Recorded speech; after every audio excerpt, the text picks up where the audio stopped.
ఈ రోజే డౌన్లోడ్ చేయండి. మీ ఫేవరెట్ షోస్ చూడండి.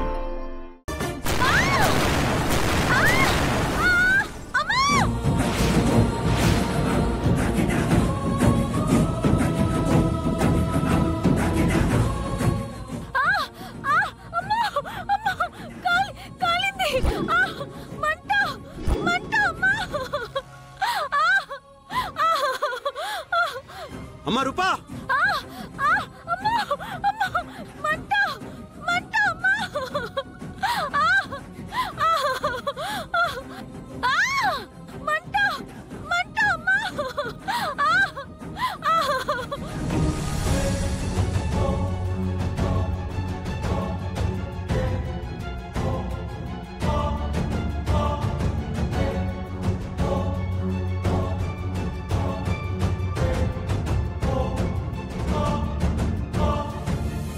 నొప్పిగా ఉంది నాన్న.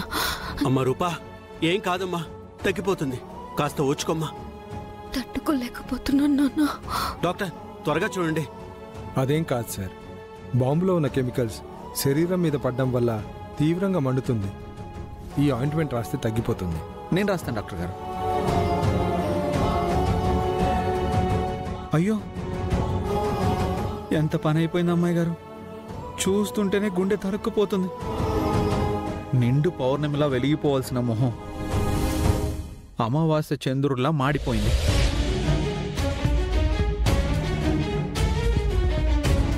నువ్వు వద్దు వద్దు అంటున్నా మేమందరం కలిసి నిన్ను బలవంతంగా కాల్చమని చెప్పాం. ఇదంతా మా వల్ల జరిగిందమ్మా. చా, చూసారా, మీరు చేసిన పని మీకే రివర్స్ అయింది.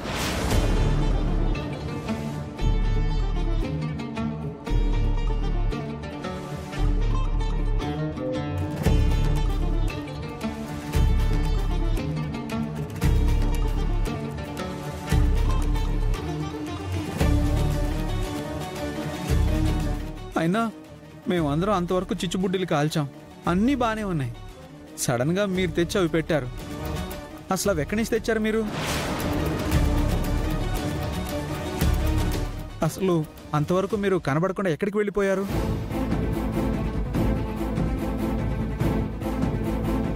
అవును, అంతవరకు కనిపించకుండా ఎక్కడికి వెళ్ళావమ్మా?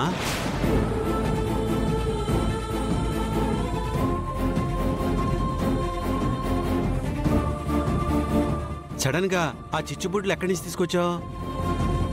ఇప్పుడు చెప్పు సమాధానం.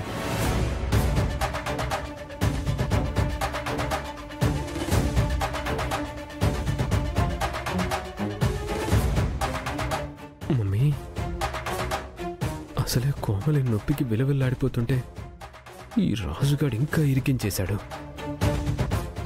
ఒకవేళ కోమలి భయంతో నిజం చెప్పేస్తుందేమో.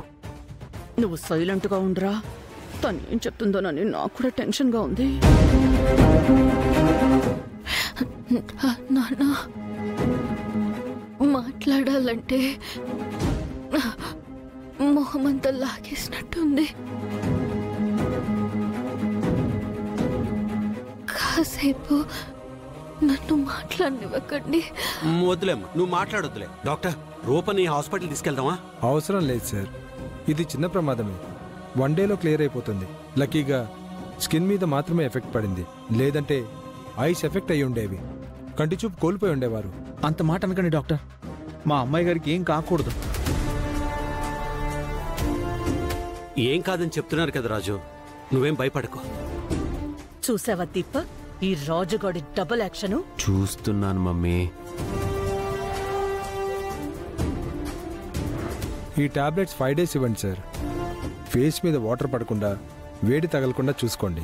నేను చూసుకుంటాను డాక్టర్, నేను చూసుకుంటాను. సరే, నేను బయలుదేరుతాను సార్. ఏదైనా అవసరం ఉంటే కాల్ చేయండి. Thank you doctor. చంద్ర, ఈ మెడిసిన్స్ తెప్పించు.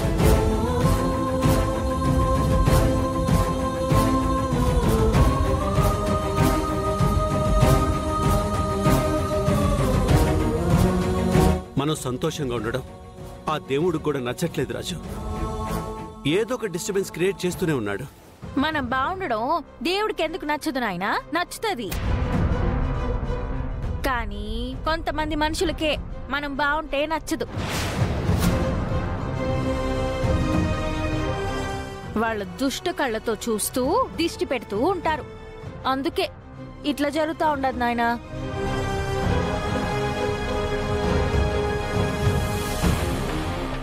ఎవరో దిష్టి పెడితే మన అమ్మాయి గారి దృష్టి పోయేది.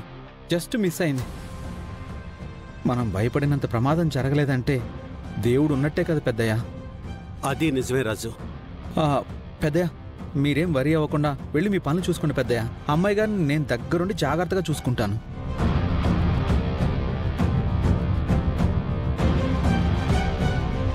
జాగ్రత్తగా చూసుకో రాజు. నొప్పితో విలవెల్లాడిపోతుంది. నేను చూసుకుంటానని చెప్పాను కదా పెద్దయ్య, మీరు వెళ్ళండి. జాగ్రత్త అమ్మా.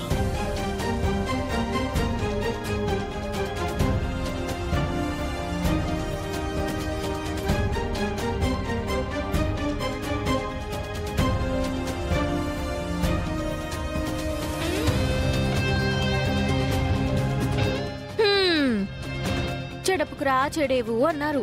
నువ్వు చదువుకోలేదా కోమ్లీ? ఎవరు తీసిన గోతిలో వారే పడతారు అంటారు.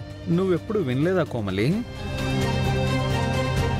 చదవకపోయినా వినకపోయినా ఎక్స్పీరియన్స్ చేస్తోంది కదా రాజు. అయినా తెలుసుకోకపోతే ఎలా చెప్పు?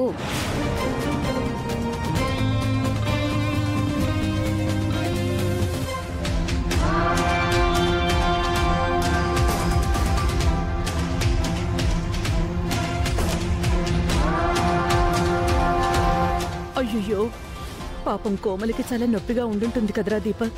సగం కాళ్ళ శవంలా అయిపోయింది మమ్మీ. ఎంత కాలుంటే అలా అయి ఉంటుంది మమ్మీ. లాస్ట్ మినిట్లో మనం బయటపడ్డాం. లేదంటే మనకెంత డ్యామేజ్ అయ్యేదో అని తలుచుకుంటేనే వణుకొచ్చేస్తుంది మమ్మీ. నాకు కూడా అలాగే అనిపిస్తోంది దీపక్. కోమలి కాబట్టి తట్టుకుంటోంది దీపక్. అదే నేనైతే బాంబు పేలిన సౌండ్కి చచ్చిపోయేదాన్ని. ప్లాన్ వర్కౌట్ అయి ఉంటే ఈ పాటికి ఇల్లంతా వేరేలా ఉండేది మమ్మీ. ఇప్పుడు కోమలి కోలుకునేంత వరకు మనమేం చేయడానికి లేకుండా పోయింది. కోమలి, మండుతుందా?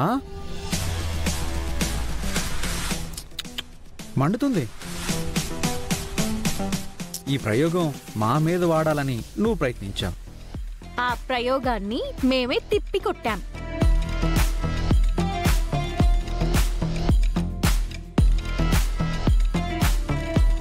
ఏంటి కోమలి, నువ్వు వేసిన చిచ్చుబుట్టి ప్లాన్ మాకెలా తెలిసిందా అని ఆలోచిస్తున్నావా?